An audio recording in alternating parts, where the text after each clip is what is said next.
The party that I represent is Linda Mwananchi, and it is talking now. I don't know which other party you are talking about. My brother, we are in Linda Mwananchi. There are those who are in Linda Tumbo, Linda Matumbo. Sisi tuna Linda Pump. Linda Mwananchi is going to be a political party. This is the third time that I'm now saying this. Amidst the fuel scandal, there was a presser that Embakasi East Member of Parliament, that is Babu Owino, was holding at the Bunge media section.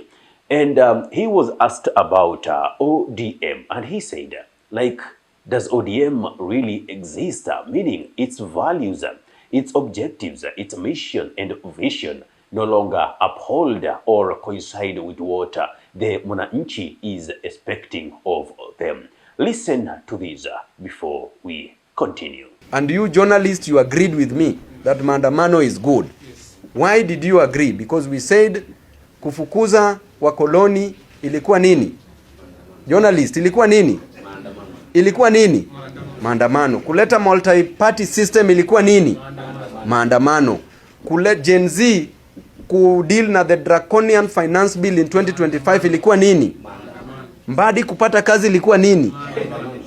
Si ni ukweli? So maandamano ndio time nzuri ya maandamano. Hii time ya increase prices za fuel, because Kenyans are already suffering. So if you don't embrace maandamano, wewe mwenyewe utaumia. So I'm so disappointed. Kenyans are disappointed. This is not how we run a government, like a kiosk. The party that I represent is Linda Mwananchi, and it is talking now. I don't know which other party you are talking about. My brother, we are in Linda Mwananchi. There are those who are in Linda Tumbo, Linda Matumbo. Sisi tuna Linda Pump na tuna Linda Mwananchi. Pump ya fuel na tuna Linda Mwananchi. The solution, the regime should go. That is the greatest solution.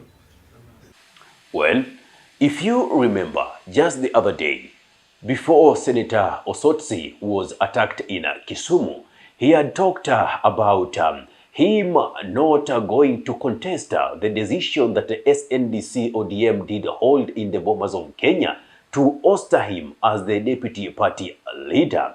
He said he even doesn't want to talk about ODM because that is going just to give them mileage. But yesterday, he wrote something which is very, very powerful. And I want to read verbatim what Senator Osotsi wrote.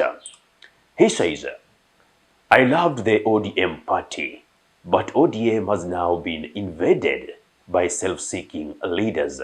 Unfortunately, these leaders are so powerful that a great idea of the sustainability of Raila Odinga's ideals cannot continue within ODM as currently constituted. If maybe Jesus comes in ODM now starts doing things differently, and all those self-seeking leaders are gotten rid of, maybe. But as it is now, if elections were held today, I would not vie on an ODM ticket. That is Senator Godfrey Osotsi.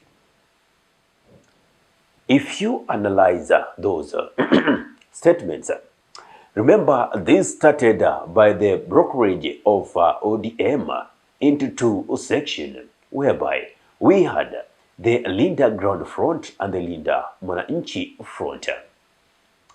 They did all they did. Linda Mwananchi Front that was represented by Babu Owino, Edwin Sifuna, Senator Osotsi, James Agribob Orengo, the governor of Siaya County, among other leaders, were telling the ODM, don't forget yourself as you say you're in the broad-based government.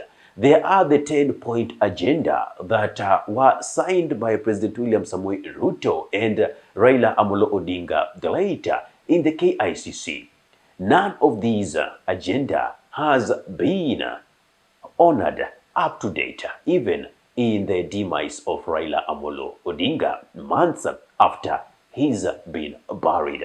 And still, there are people who are choir members singing the re-election of William Samoei Ruto from the ODM wing.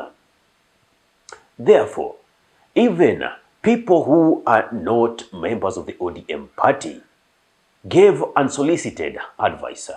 The likes of Rigathi Gachagua, the former deputy president and now the leader for the DCP, Democracy for the Citizens Party. He told them, William Samoei Ruto has the plan to crumble down ODM, to finish ODM. And true to his words, when zoning issues came, you saw how ODM members did rant, with now a section who are now in the Linda ground, now saying it is okay, let us go to the field and let democracy take its course.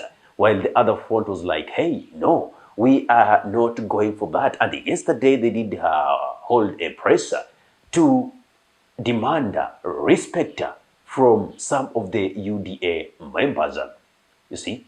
But again, you cannot go to the bargaining table or table empty-handed. You have to bring something to the table. How many votes is the ODM bring from the Luo Nyanza? Because as we've seen already, the mountain is so slippery for the president, yet he needs votes to be re-elected. You know, I do say that for anyone believing Ruto's promises, that is the first sign of proving that you are a fool or a stupid. Or if not, then your stupidity has just begun. And that is what most members in ODM Linda Ground Front did. But now the twist in politics is happening in such a way that even Babu Owino and the entire brigade in the Linda Mwananchi have already realized that if we go to the elections with the pleas and grievances that we have, we are not going to be given the party certificates to vie for those various positions under the ODM party. Therefore, as early as now, it is good to register the vehicle which will drive us to power, which we already have hold of. They do say a bird in hand is worth two in the bush. So you only count what you already have. You don't count what isn't in existence. And that is what the Linda Mwananchi are now doing. Remember the other day they were in Nakuru planning on how the Nakuru rally will be. But among many other issues they talked about, and they may not tell you, but it's about this Linda Mwananchi party. And it's like all of them are coming up with a solid or unanimous agreement that we register a political party that which we are going to use to fight for the common Mwananchi. That's my take. If you think I'm wrong, the comment section is open. If you think I'm right, the comment section is open. Now, if you like watching videos of this kind and you're watching from my YouTube channel, kindly subscribe and press the notification button so anytime that we are live or we upload content of this nature, you'll be the very first person to be notified. Ahmed Khalif is my name for the Unscripted Talks here in Dab Radio. Assalamu alaikum warahmatullahi wabarakatuhu. Kwa timba kali za Afrika, Dab Radio ndio mpango mzima.